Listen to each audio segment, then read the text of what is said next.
ભરૂચના દહેજ ઔદ્યોગિક વિસ્તારમાં આજે બપોરે હેમાની કંપનીના કામદારોને લઈ જતી લક્ઝરી બસમાં દહેગામ ચોકડી નજીક અચાનક આગ લાગી હતી। જોતજોતામાં જ આગે વિકરાળ સ્વરૂપ ધારણ કરી લીધું હતું। જોકે બસ ચાલકની સમય સૂચકતાથી મોટી દુર્ઘટના ટળી ગઈ હતી। આગની જાણ થતાં જ ચાલકે તાત્કાલિક બસને રોડની સાઈડમાં ઊભી રાખી હતી।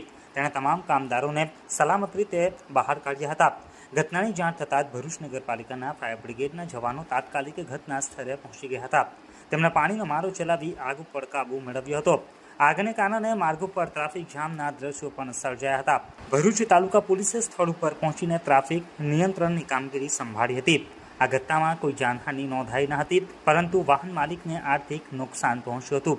ઉલ્લેખનીય છે કે ગત 2 માર્ચના રોજ પણ આ જ વિસ્તારમાં GTPCL કંપનીની બસમાં આગ લાગવાની ઘટના બની હતી। તે સમયે પણ તમામ કર્મચારીઓનો આબાદ બચાવ થયો હતો।